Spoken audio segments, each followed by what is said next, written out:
वो कहते हैं ना, जिसको अपने को अपने खुद का घर नहीं चलाना आता, दूसरे को तोड़ने की कोशिश करता रहता है। चलिए आइए कहानी के माध्यम से समझते हैं। सुंदर वन में ठंड दस्तक दे रही थी, तब सभी जानवर आने वाले कठिन मौसम के लिए तैयारी करने में लगे हुए थे। सुगरी चिड़िया भी उनमें से एक थी। हर साल की तरह उसने अपने एक शानदार घोंसला तैयार किया था, और अचानक होने वाली बारिश और ठंड से बचने के लिए उसे चारों तरफ से घास फूस से ढक दिया था।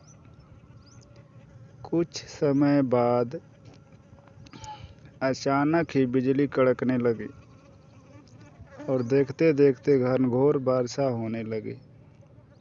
बेमौसम आई बारिश से ठंड भी बढ़ गई थी।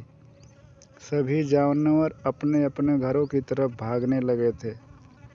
सुगरी भी तेजी दिखाते हुए अपने घोंसले में वापस आ गई और आराम करने लगी। उसे आए सभी कुछ दिन हुए थे कि एक बंदर को बचाने के लिए पेड़ के नीचे आ पहुंचा।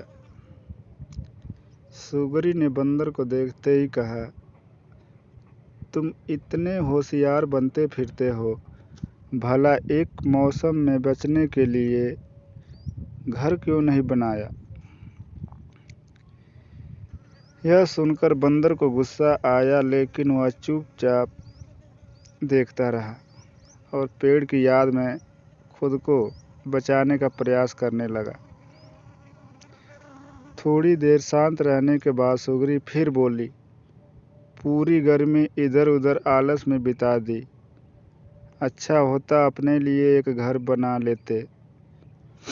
यह सुन बंदर ने गुस्से में कहा, तुम अपने से मतलब रखो, मेरी चिंता छोड़ दो। सुगरी शांत हो गई। बारिश रुकने का नाम नहीं ले रही थी और हवाएं भी तेज चल रही थी।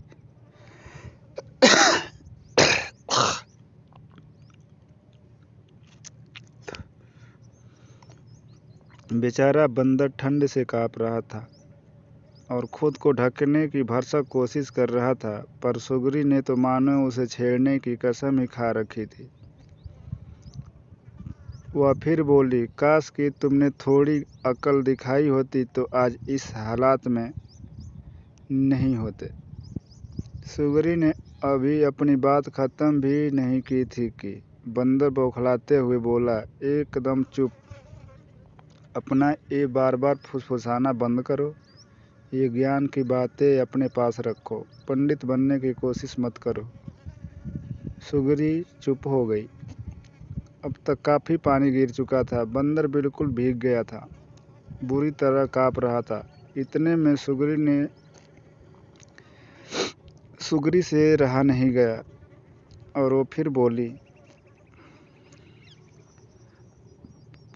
कम से कम अब घर बनाना सीख लेना। इतना सुनते ही बंदर तुरंत पेड़ पर चढ़ने लगा। भले मैं घर बनाना नहीं जानता, लेकिन तुझे तोड़ना अच्छे से आता है। और ये कहते हुए उसने सुगरी का घोंसला तहस नहस कर दिया। अब सुगरी भी बंदर की तरह बेघर हो चुकी थी और ठंड से काँप रही थी।